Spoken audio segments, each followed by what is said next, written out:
کہ واہ کیا مرتبہ اے غوث ہے بالا تیرا، واہ کیا مرتبہ اے غوث ہے بالا تیرا، اونچے اونچوں کے سروں سے قدم اعلیٰ تیرا۔ واہ کیا مرتبہ اے غوث ہے بالا تیرا، اونچے اونچوں کے سروں سے قدم اعلیٰ تیرا، اور سر بھلا کوئی کیا جانے کہ ہے کیسا تیرا، اولیاء ملتے ہیں آنکھیں وہ ہے تلوا تیرا، اولیاء ملتے ہیں آنکھیں وہ ہے تلوا تیرا، اور کیا دبے جس پہ حمایت کا ہو پنجہ تیرا، کیا دبے جس پہ حمایت کا ہو پنجہ تیرا، شیر کو خطرے میں لاتا نہیں کتا تیرا، شیر کو خطرے میں لاتا نہیں کتا تیرا۔ حضرات محترم، حضور غوث پاک رحمۃ اللہ علیہ، ہم ان کو چاہتے ہیں، ان کو مانتے ہیں، ان سے محبت کرتے ہیں، کیونکہ اللہ نے آپ کو بڑی شان عطا فرمایا، اور حضور غوث پاک رحمۃ اللہ علیہ تمام علماء کا اس میں اتفاق ہے کہ آپ مادرزاد ولی تھے۔ مادرزاد ولی مین ماں کے پیٹ سے ہی آپ ولی تھے۔ حضور غوث پاک سے پوچھا گیا کہ حضور آپ کو کب پتہ چلا کہ آپ اللہ کے ولی ہیں، آپ کو کب پتہ چلا؟ تو سرکار غوث اعظم رحمۃ اللہ علیہ فرماتے ہیں، جب میں بچپن میں مدرسہ پڑھنے کے لیے جاتا تھا، جب میں بچپن میں مدرسہ پڑھنے کے لیے جاتا تھا تو فرشتے بچوں جو میرے ساتھ ہوتے تھے اور بچے، تو فرشتے ان بچوں سے کہتے تھے کہ راستہ چھوڑ دو، اللہ کے ولی آ رہے ہیں۔ اللہ اکبر۔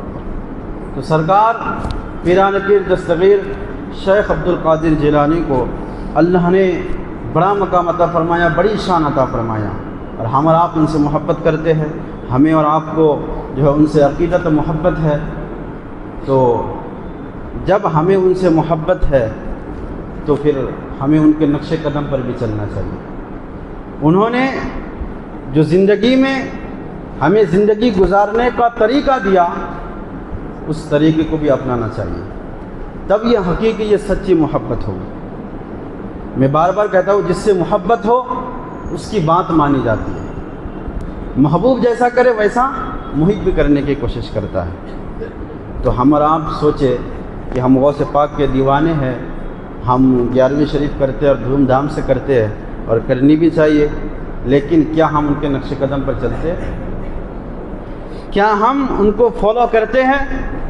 آج تو حال یہ ہے کہ لوگوں نے کرکٹروں کو فالو کیا، ہیرو ہیروئن کو فالو کیا۔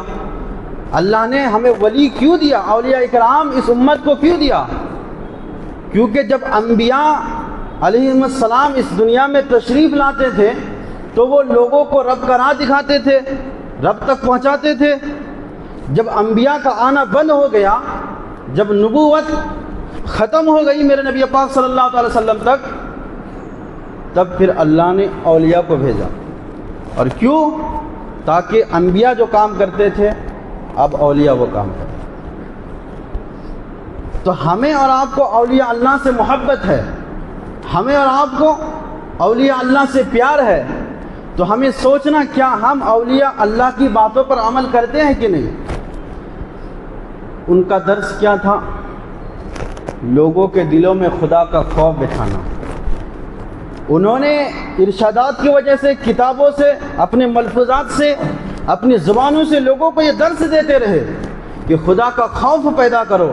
آج ہم سوچتے ہیں 11ویں شریف مناؤ، 11ویں شریف کا مہینہ آئے، غوث پاک کے نام سے 11ویں شریف کا انعقاد کرو، ہمارا بیڑا پار ہے۔ ایسا نہیں ہے۔ حضور غوث پاک تمام اولیاء میں ایک اعلیٰ درجہ رکھنے والے ولی ہے، اور اتنا بڑا مقام ہے۔ فرمایا گیا جیسے تمام نبیوں میں اللہ نے ہمارے نبی کو مقام عطا فرمایا، غوث پاک کو اللہ رب العزت نے ویسا ہی مقام تمام اولیاء میں عطا فرمایا ہے۔ یہ غوث پاک ہے۔ آج ہم اگر ان کی 11ویں کر کے ہم سوچے کہ ہمارا بیڑا پار ہے تو یہ غلط فہمی ہے، کیونکہ حضور غوث پاک ہی ہے کہ ایک شخص نے دیکھا کہ کعبہ کے سرزمین، مکے کے سرزمین پر کعبہ کے سامنے اپنے سر کو رکھ کر کے اپنی پیشانی کو زمین میں رگڑ رہا ہے اور رو رو کر کے کہہ رہا ہے، یا اللہ تو مجھے معاف کر دے، یا اللہ تو مجھے معاف کر دے۔ کہا جاتا ہے جو لوگ وہاں کھڑے تھے انہیں دیکھ کر کے ان کے آنکھوں میں آنسو آئے، آخر یہ کون سا بندہ ہے، اس سے کون سا گناہ سرزد ہو گیا ہے کہ اتنا رو رہا ہے، اتنا رو رہا ہے کہ ان کے رونے کو دیکھ کر کسی دوسرے بندوں کو بھی رونا آتا ہے، کسی دوسرے بندے کا دل بھی لرزنے لگتا ہے۔ اللہ اکبر۔ وہ شخص کہتا ہے میرے دل میں شوق پیدا ہوا، آخر یہ کون سا گنہگار ہے جو اپنے گناہوں کو یاد کر کے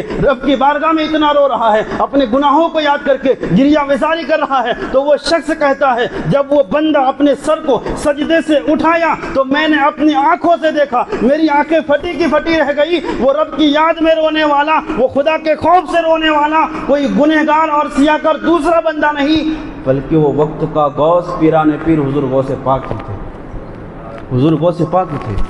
پتہ کیا چلا؟ حضور غوث پاک کے اندر کتنا خوف تھا۔ آج ہم ان کے ماننے والے ان کے نام سے بے خوف ہو گئے تو ہم نے ان کو فالو نہیں کیا، ہم نے ان کے نقش قدم پر نہیں چلا۔ اس لیے اگر ہمیں ان سے محبت ہے، ہمیں دعویٰ ہے کہ ہمیں اپنے پیر سے محبت ہے، اپنے غوث سے محبت ہے، تو ان کے نقش قدم پر چلنا پڑے گا۔ لیکن میں آپ کو بتاؤں حضور غوث پاک کو یہ مقام ملا کیسے؟ اتنا بڑا مقام کہ حضور غوث پاک کی بارگاہ میں کوئی چور بھی آئے تو وہ بھی ولی بن جائے۔ سب جانتے ہیں کہ حضور غوث پاک کو کیا مقام عطا فرمایا۔ میں آپ کو بتاؤں، ایک شخص تھا اس زمانے میں، ایک شخص تھا اور اس کے اندر یہ خامی تھی کہ وہ کسی پیر کا مرید نہیں ہو رہا تھا۔ 60 سال عمر ہو گئی، کسی پیر سے وہ مرید نہیں بنا۔ ایک دن بیوی نے کہا میں تمہاری بیوی ہوں، میں بھی کسی کی مرید ہوں، تمہارے بچے بھی کسی کے مرید ہے، لیکن تم نے کسی پیر سے جو ہے بیعت نہیں کی اور کسی پیر سے مرید نہیں ہوا، اور قیامت کا دن ہوگا۔ قرآن کہتا ہے یوم ندعو کل اناس بامامہم، کہ قیامت کے دن لوگوں کو اس کے امام کے ساتھ بلایا جائے گا۔ بعض علماء نے کہا یا امام سے مراد پیر ہے، پیر صاحب کے ساتھ بلایا جائے گا۔ تو ان کی بیوی نے کہا سنو، کسی پیر سے مرید ہو جاؤ، کہیں ایسا نہ ہو 60 سال کی عمر ہو گئی ہے کہ موت آ جائے اور بن پیر کے ہی مر جاؤ۔ اللہ اکبر۔ اب اس کی عادت کیا تھی کہ کسی بھی پیر صاحب کو دیکھتے، وہ کسی بھی اللہ کے ولی کو دیکھتے تو اس میں خامیاں تلاش کرتے کہ اس میں خامی کیا ہے، اور دیکھ لیتے کسی نہ کسی پیر میں کوئی نہ کوئی خامی اس کو مل جاتی تھی۔ وہ کہتے ہیں نا بندہ جس نظر سے جس کو دیکھے گا اس کو ویسا ہی نظر آئے گا، اس کو ویسا ہی نظر آئے گا۔ بہرحال تو کسی نہ کسی خامی ہر پیر کے اندر وہ نکال لیا کرتا تھا۔ جب بیوی نے یہ بات کہی نا کہ پیر کے بنا موت نہ آ جائے، رات میں سویا، اب نیند نہیں آ رہی۔ اب جب اس رات کو سویا ہے نیند آ نہیں رہی ہے، پریشان ہے، کروٹیں بدل رہا ہے اور سوچ رہا ہے اگر نیند میں پڑ گئے کہیں موت نہ آ جائے، اس ڈر سے کروٹیں بدل رہا ہے۔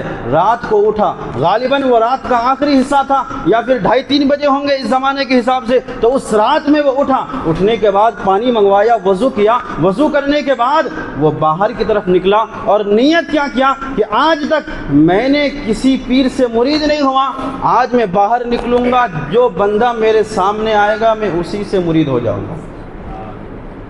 کیا کرے؟ کیا کہا کہ جو بھی سامنے آئے گا، جس کو بھی میں دیکھوں گا اس سے میں مرید ہو جاؤں گا، اس کو میں اپنا پیر مان لوں گا۔ اللہ اکبر۔ اب یہ کتنا بڑا رسک کا کام تھا نا۔ آج آپ 2-2:30 بجے باہر نکلے مسجد کے یا اپنے گھر سے باہر نکلے راستے کی طرف، تو آپ کو جو آوارے لڑکے ہیں وہ نظر آئیں گے راستے پر، کئی بائک چلاتے ہوئے، کوئی اسکوٹی لے کر کے گھوم رہے ہوں گے، کوئی موبائل چلا رہا ہوگا، کوئی سگریٹ پیتا ہوگا، اس قدر لوگ نظر آتے ہیں۔ تو اب اس نے یہ کتنا بڑا رسک لیا۔ 2:30-3 بجا ہے، کہا کہ اب میں باہر نکلوں گا، جو بندہ میرے سامنے آئے گا اسی کو اپنا پیر بنا لوں گا۔ وہ باہر نکلا، ادھر ادھر دیکھا تو کوئی نظر نہیں آیا۔ تھوڑی دیر کے بعد چند چور لوگ آ رہے تھے چوری کر کے، اللہ کے ولی نہیں تھے، وہ چور جو چوری کرنے آئے وہ آ رہے تھے۔ چور جو ساتھ میں تھے وہ لوگ نکل گئے، ایک بندہ جو پیچھے رہ گیا تھا، ایک بندہ پیچھے رہ گیا تھا۔ تو اس نے اسی شخص کو دیکھا اور جا کر کے اس کے پیر پکڑ لیا، کہا کہ پیر صاحب آپ ہمارے پیر ہیں، آپ ہمیں مرید کرائیے، ہمیں مرید بنائیے، آپ میرے پیر صاحب ہیں۔ کہا کہ یار تو پاگل تو نہیں ہو گیا، میں چور ہوں اور چوری کرنے آیا ہوں اور میرے یار لوگ آگے نکل گئے ہیں، مجھے ان کے ساتھ جانا ہے، اس لیے مجھے چھوڑو، میں اپنے یاروں کے ساتھ جاؤں گا۔ کہا نہیں، میں نے یہ وعدہ کر کے اپنے بستر سے اٹھا ہے، اٹھنے کے بعد وضو بنایا ہے، رب سے میں نے یہ وعدہ کیا ہے، رب سے وعدہ خلافی نہیں کر سکتا، رب سے میرا یہ وعدہ تھا کہ میں باہر نکلوں گا، جو بندہ مجھے نظر آئے گا میں اسی کو اپنا پیر مان لوں گا، اسی سے میں مرید بن جاؤں گا، اس لیے اب تو ہی مجھے پہلا نظر آیا ہے، اب مجھے مرید بنا، تو ہی میرا پیر ہے۔ اللہ اکبر۔ اب اس بندے نے سوچا کہ یہ تو پاگل لگتا ہے، اس نے سوچا کہ میں اپنی برائیاں اس کے سامنے رکھوں گا تاکہ اس کو پتہ چل جائے کہ میں کتنا برا آدمی ہوں، پھر میرا ہاتھ چھوڑ دے۔ اس نے کہا کہ میں نے یہ برا کام کیا، میں نے یہ برا کام کیا۔ کہا کہ نہیں، اب تک جتنے بھی پیروں سے میں نے ملاقات کی، سب کوئی اپنی تعریف کرتے تھے، اور میں نے تمہیں دیکھا کہ تو اپنی تعریف نہیں اپنی برائی کرتا ہے، اس لیے تیرا مقام رب کی بارگاہ میں خاص ہوگا۔ اس نے اس اعتبار سے اس کو لیا، کہا کہ جتنے بھی میں نے دیکھے وہ تعریفیں کرتے تھے، تم برائی کر رہے ہو، یعنی اپنے آپ کو جو ہے عاجزی سے تم پیش کر رہے ہو، اس لیے تم ہی میرے پیر ہو، مجھے مرید بناؤ۔ اللہ اکبر۔ اس بندے نے کہا کہ آپ تو جان چھڑانا ہی مشکل ہو گیا، اس نے کہا کہ سنو، اگر تم یہ سوچتے ہو کہ میں کوئی ولی ہوں، میں کوئی تمہارا پیر ہوں، تو میں تمہارے سامنے چوری کروں گا، میں چور ہوں، میں تمہیں بار بار بتا رہا ہوں، تمہارے سامنے چوری کروں گا، اور جب تم اپنی آنکھوں سے دیکھو گے کہ میں کتنا برا آدمی ہوں، تب تمہیں پتہ چل جائے گا کہ میں چور ہوں، پھر تم میرا ہاتھ چھوڑ دو گے۔ کہا کہ نہیں مان سکتا۔ کہا کہ تم یہی کھڑے رہو، سامنے ایک گھر دیکھ رہا ہے، اس گھر میں جاؤں گا، چوری کر کے اس کا سامان لا کر کے تمہارے سامنے رکھوں گا، تب تو تمہیں یقین ہو جائے گا کہ تم ہی جو ہے، تب تو تمہیں یقین ہو جائے گا کہ میں ایک چور ہوں، میں کوئی تمہارا پیر نہیں ہوں۔ اللہ اکبر۔ اس نے کہا ٹھیک ہے۔ وہ بندہ، وہ جو چور تھا، وہ گیا اس گھر میں، جا کر کے جب اس گھر کے اندر داخل ہوا، ایک طرف ہاتھ مارا تو کہیں مسلح نظر آیا، ایک طرف ہاتھ مارا تو کہیں تسبیح نظر آیا، کہیں لوٹا نظر آیا۔ اللہ اکبر۔ ایک طرف تو یہ چور اس گھر میں سامان تلاش کر رہا تھا چوری کرنے کے لیے، لیکن دوسرے طرف میرا پیرے پیرا قطب ربانی غوث سمدانی حضور سرکار غوث اعظم رحمت اللہ علیہ دوسری طرف تھے۔ ابھی کچھ بات نہیں ہوئی، ابھی کوئی کلام نہیں ہوا، اتنے میں حضرت خضر علیہ السلام حضور غوث پاک کے پاس حاضر ہوئے۔ حضور غوث پاک سے فرمانے لگے، حضور کرخ میں ایک کتب تھے، اس کا انتقال ہو گیا ہے، صبح کا سورج نکلنے سے پہلے وہاں کوئی کتب کا جو ہے انعقاد کر دے، کوئی کتب کا انتظام کر دے۔ اتنا کہنا تھا، حضور غوث پاک نے حضرت خضر علیہ الصلوۃ والتسلیم سے کہا کہ سنو، اب کہاں سے کس کو میں کتب بنا کر کے تمہیں کرخ میں بھیجوں؟ سنو، ایک چور آیا ہے، ادھر ادھر ہاتھ مار رہا ہے، کوئی سامان اسے نہیں ملا، کہیں صبح جا کر کے بغداد کے گلیوں میں شور نہ مچائے، بغداد میں لوگوں کو یہ کہتا نہ پھرے کہ غوث اعظم کے گھر میں گیا تھا اور مجھے کچھ ملا نہیں، کچھ نہیں ملا، اس کے گھر میں کچھ نہیں ہے، لوگوں کو یہ نہ کہتا پھرے۔ اس لیے سنو، اب کتب کہیں سے لانے کی ضرورت نہیں ہے، میں نے اس چور کو مقام قطبیت عطا کر دی۔ اللہ اکبر۔ یہ سرکار غوث پاک ہے کہ چور کو نظر کرم کرے چور پر تو اس کو بھی کتب بنا دے۔ اللہ اکبر۔ یہ سرکار غوث پاک کو یہ مقام ملا کیسے؟ اس میں باپ کا بھی کردار ہے، ماں کا بھی کردار ہے۔ باپ کیسا کہ ایک سیب جو کھانا ناجائز و حرام نہیں تھا، علماء سے پوچھے آپ جنگلوں میں رب کی عبادت و ریاضت میں پھرتے تھے، جنگلوں کی طرف۔ ایک مرتبہ آپ بھوک کی شدت تھی اور کچھ کھانے کا نہیں مل رہا تھا، دریا کے ایک جو ہے ندی کے پاس گئے اور ندی سے جو ہے ایک سیب بہتا ہوا ہے، سب سنے ہیں اس کو، اور آپ کو بھوک لگی تھی، اس سیب کو اٹھایا اور کھا لیا۔ یہ سیب کھانا آپ کے لیے حرام نہیں تھا، بھوک کی شدت تھی، عبادت میں آپ دن رات گزار رہے تھے، لیکن آپ کا تقوی یہ تھا، آپ کے دل نے کہا کہ یہ سیب پتہ نہیں کس کا ہے اور کہاں سے بہہ کر کے آیا ہے، میں نے بغیر اجازت سے اس کو کھا لیا، جب تک اس کا مالک مجھے معاف نہیں کرے گا۔ آپ نے دل میں سوچا رب بھی مجھے نہیں معاف کرے گا۔ تقوی دیکھیے، آج لوگ کتنوں کا مال کھا جاتے ہیں لیکن اس کو احساس تک نہیں ہوتا کہ میں نے فلاں شخص کا مال کھایا۔ اللہ اکبر۔ لیکن جو اللہ والے ہوتے ہیں ان کا تقوی دیکھیے، کردار دیکھیے۔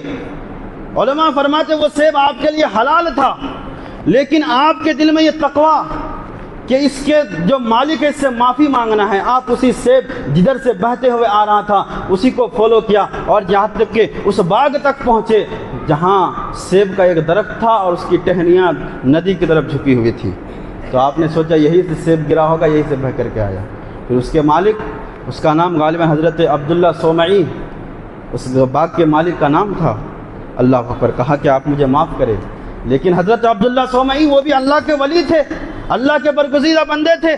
جب حضرت ابو صالح حضرت غوث پاک رحمۃ اللہ علیہ کے والد صاحب اس سے معافی مانگنے کے لیے گئے نا، تو انہوں نے سوچا یہ کوئی خاص بندہ ہے، یہ عام نہیں ہے، کہا کہ معاف تو نہیں کروں گا یہاں تک کہ جب تک تم میرے باغ میں 12 سال تک نوکری نہیں کرو گے، 12 سال تک میرے باغ میں پانی نہیں دو گے، میرے باغ کی دیکھ بھال نہیں کرو گے، تب تک میں تمہیں معاف نہیں کروں گا۔ اللہ اکبر، ایک سیب کی تلافی کے لیے حضرت غوث پاک کے والد حضرت ابو صالح نے 12 سال تک خدمت کی، 12 سال تک خدمت کی۔ یہ آپ کے والد کا کردار تھا، آپ کے والد کا تقویٰ تھا۔ اور حضرت غوث اعظم رحمۃ اللہ علیہ کی ماں کیسی ہے، کہا گیا جب آپ کو آپ کی ماں کے آپ کے والد کو آپ کے ماں کے تعلق سے بتایا گیا تو حضرت عبداللہ صومعی نے کہا میں تمہارا نکاح اپنی بیٹی سے کراؤں گا جو کہ آنکھوں سے اندھی ہے، جو کہ ہاتھ سے لولی ہے، جو کان سے بہری ہے۔ حضرت عبداللہ صومعی نے یہ بات حضرت ابو صالح کو کہا، حضرت ابو صالح راضی ہو گئے۔ کس وجہ سے راضی ہوئے؟ کہ مجھے سیب جو میں نے کھایا ہے اس کے لیے مجھے معافی مانگنی ہے۔ اللہ اکبر۔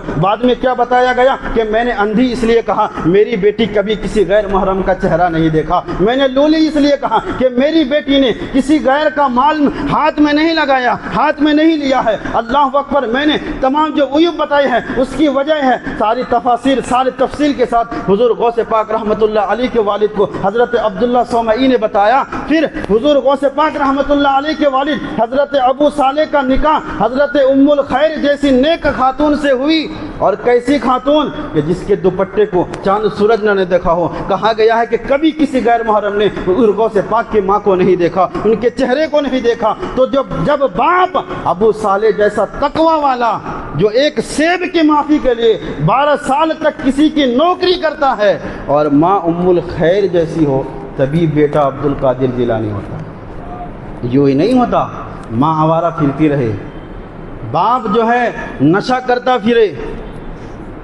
اور اولاد کیا کرے اس کا کوئی خیال ہی نہیں ہے۔ یوں ہی جو ہے نیک بچے نہیں ہوتے۔ باپ اگر شراب پیے گا تو بیٹا سگریٹ ضرور پیے گا کم سے کم، ورنہ تو باپ سے زیادہ بیٹا خراب نکلتا ہے۔ تو پتہ کیا چلا، ہمیں اپنی اولاد کو سدھارنے کی ضرورت ہے۔ اپنے آپ کو بدلیں گے، اپنے آپ کو بدلیں گے تو پھر ہماری اولاد بھی صحیح ہوگی۔ تو جب باپ ایسا ہو اور ماں نیک ہو تبھی بیٹا عبد القادر جیلانی ہوتا ہے۔ لوگ کہتے ہیں کہ امام حسین نے وہ کردار نبھایا کہ قیامت تک شاید کوئی ایسا نبھانے والا نہ ہوگا۔ امام حسین کی تعریف کرتے ہیں، لیکن ہم کہتے ہیں امام حسین کی تعریف تو کرنا ہی ہے، وہ تو قابل لائق ہے ہی ہے، لیکن اس گود کی بھی تعریف کرنی ہوگی جس گود میں حضرت امام حسین کی پرورش ہوئی، اور وہ گود سیدہ فاطمہ الزہرا رضی اللہ تعالیٰ عنہ۔ تو حضرت حضور پیران پیر دستگیر شیخ عبد القادر جیلانی کو یہ مقام کہاں سے ملا؟ یہ مقام ماں اور باپ نے کس قدر تقوی اختیار کی، تبھی ماں باپ کا بھی اس میں کردار داخل ہے۔ بہرحال کہ دنیا میں آپ کا ایک الگ نام ہے، اللہ نے آپ کو اتنا علم عطا فرمایا۔ اللہ اکبر۔ فرمایا گیا بغداد کے ایک ولی تھے، اس ولی کا نام ہے حضرت علی بن حیتی رحمۃ اللہ علیہ۔ ایک دن یہ حضور غوث پاک رحمۃ اللہ علیہ کے مرید میں سے تھے، حضور غوث پاک کے چاہنے والے تھے۔ تو سرکار غوث اعظم رحمۃ اللہ علیہ محفل میں خطاب کر رہے تھے، لوگوں کو واعظ و نصیحت کر رہے تھے، اور وہ واعظ و نصیحت کی محفل یہ ہماری محفل جیسی نہیں ہوتی تھی کہ 100 لوگ آئے 200 لوگ آئے۔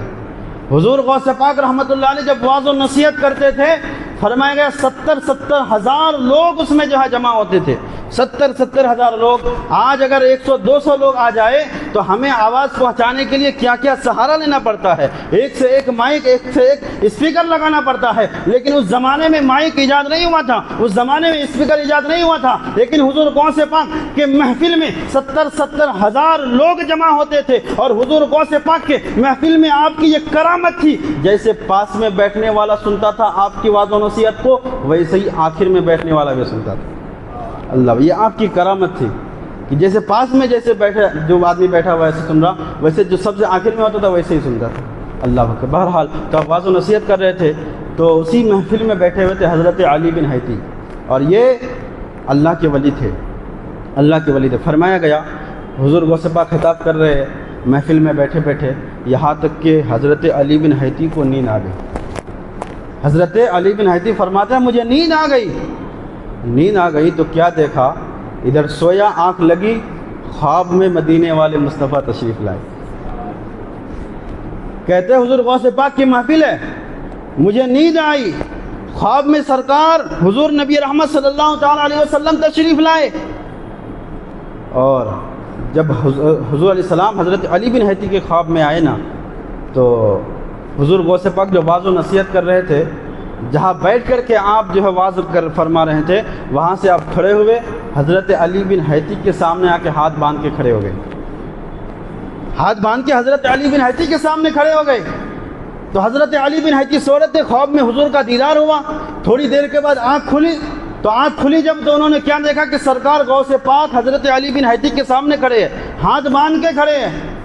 کہا کہ حضور معاف فرمائیے، آپ واعظ و نصیحت کر رہے تھے لیکن مجھے نیند آ گئی، آپ مجھے معاف کر دے۔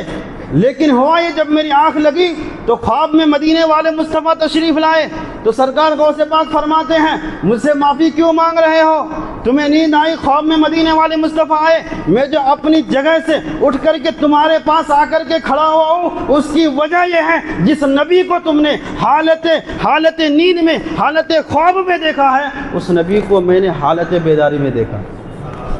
یعنی جس نبی کو تم نیند کے حالت میں خواب میں دیکھ رہے تھے، میں حالت بیداری میں دیکھ رہا تھا۔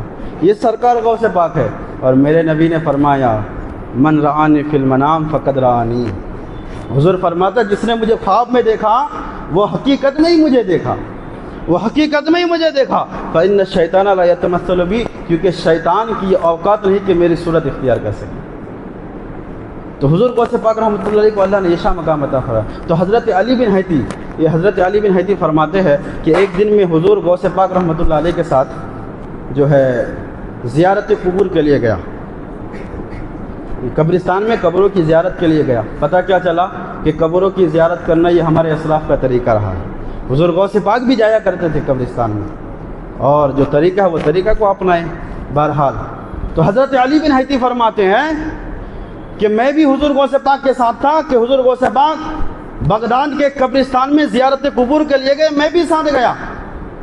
اللہ اکبر۔ پھر کیا ہوا، حضرت علی بن حیتی کے بہت سارے قبروں کے پاس حضور غوث پاک گئے، فاتحہ پڑھی۔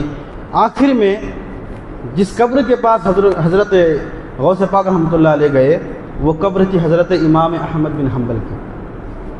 حضرت امام احمد بن حنبل جو چار امام ہیں نا جن کے لوگ مقلد تقلید کرتے ہیں، حضرت امام اعظم ابو حنیفہ، امام شافعی، امام مالک، امام احمد بن حنبل، یہ جو ہے بہت سارے لوگ، بے شمار لوگ ان کے تقلید کرتے ہیں، ان کے مقلد ہیں۔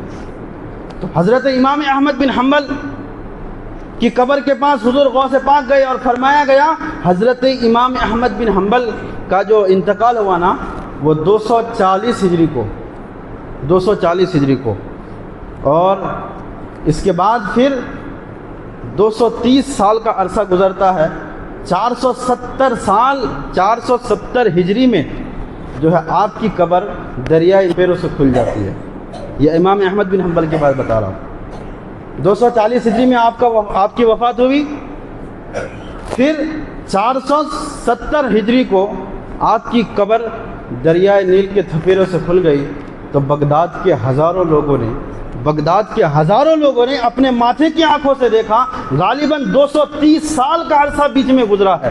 230 سال کے عرصے کے بعد جب امام احمد بن حنبل کی قبر کھلی تو بغداد کے لوگوں نے دیکھا کہ آپ کا جسم جیسے رکھا گیا تھا ویسے ہی موجود ہے، جسم تو جسم ہے، آپ کے کفن تک میلا نہیں ہوا تھا۔ یہ میرے نبی کے غلاموں کی شان ہے۔ کسی نے یہ کہا زمین میلی نہیں ہوتی، زمن میلا نہیں ہوتا، محمد کے غلاموں کا کفن میلا نہیں ہوتا۔